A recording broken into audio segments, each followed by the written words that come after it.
5 জুলাই 2024 সেদিন ছিল সাপ্তাহিক ছুটির দিন শুক্রবার। ঢাকায় মিছিল সমাবেশ না থাকলেও ছাত্রদের ক্ষোভ ছড়িয়ে পড়ে জাহাঙ্গীরনগর, চট্টগ্রাম, খুলনা, দিনাজপুর, যশোর এবং গোপালগঞ্জে। 6 ও 7 জুলাই ঘোষিত কর্মসূচি বাস্তবায়নে ছাত্রলীগের রক্তচক্ষু উপেক্ষা করে বাংলা ব্লকেডের প্রচারণা চালায় ছাত্ররা। আর অংশগ্রহণ বাড়ে নারীদেরও, যা সাহস বাড়ায় ছাত্র জনতাকে। আরও বিস্তারিত জানাচ্ছেন মাসুদ সুমন। 24 জুলাই অভ্যুত্থান যেন এক আলোর মশাল।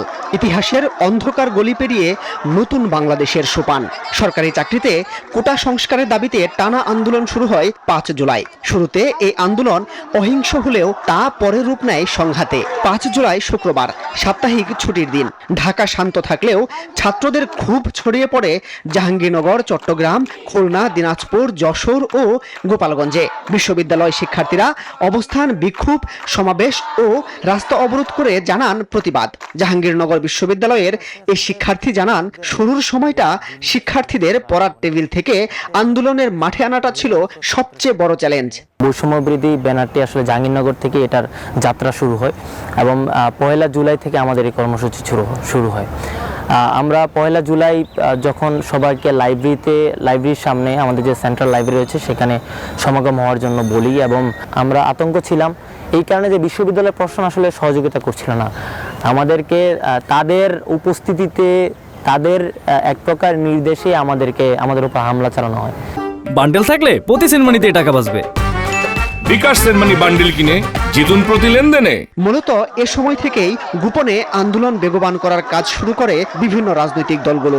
ঢাকা বিশ্ববিদ্যালয়ের ছাত্রদলের সভাপতি জানান, 200-র বেশি হলিয়া নিয়েও 24-এ বিএনপি নেতাকর্মীরা ছিলেন অদম্য, অকুতভয় ও দুর্বিনীত। প্রথম দিকে যদি আমাদেরকে ফাইন্ড আউট করতে পারতো যে ছাত্রদল নেমে পড়েছে, এটা পলিটিক্যাল আন্দোলনে রূপ দেওয়ার চেষ্টা করা হতো, তখন কিন্তু প্রথম সপ্তাহেই এই আন্দোলনকে কিন্তু তারা একদম সর্বশক্তি দিয়ে দমন নিপীড়ন করে ফেলতো। এই জন্য আমরা প্রথম সপ্তাহটা আমরা বাংলাদেশ জাতীয়তাবাদী ছাত্রদল, আমাদের যারা নেতাকর্মী সমর্থক আছে, আমরা যারা সভাপতি, সাধারণ সম্পাদক, বাইরে আমরা পদ্মার অন্তরালে আমরা তাদের দিক নির্দেশনা দিয়েছি। নারী শিক্ষার্থীদের উপর হামলা ও হেনস্থার তীব্রতা বাড়িয়ে দেয় ছাত্রলীগ ও পুলিশ। ঢাকা বিশ্ববিদ্যালয়ের এই শিক্ষক বলেন, গোটা জুলাইয়ে নারীদের অংশগ্রহণ ও সাহস আন্দোলনকে আরো শক্তিশালী করেছে। নারীকে যে নানা ধরনের প্রতিবন্ধকতার মধ্যে দিয়ে, নানা স্ট্রাকচারাল নানা কিছুর মধ্যে দিয়ে যতই আটকে রাখার চেষ্টা করা হোক না কেন, নারী কিন্তু তার শক্তি নিয়ে বের হয়ে আসছে। সমাজের উচিত যে এই শক্তিটাকে রেকগনাইজ করতে পারা, এই শক্তির সম্মান দিতে পারা। হ্যাঁ, সেটা করলে আমরা সেটাকে একটা সমসমাজ বলতে পারবো। আমার মনে হয় জুলাই বিপ্লবে যা যা কিছু সম্ভাবনা আমাদের সামনে দেখিয়েছে, তার মধ্যে আরেকটা হচ্ছে এটা, তার মধ্যে যে নারীকে আমরা কতখানি পশ্চাৎপদ ভাবি, অথচ সে কতখানি আমাদের মধ্যে আছে। 7 জুলাই বাংলা ব্লকের বাস্তবায়নে 5 জুলাই ঢাকা, খুলনা, দিনাজপুর, যশোর, গোপালগঞ্জ, টাঙ্গাইল সহ বিভিন্ন বিশ্ববিদ্যালয়ে সমাবেশ করে শিক্ষার্থীরা। মাসুদ সুমন, নিউজ 24, ঢাকা।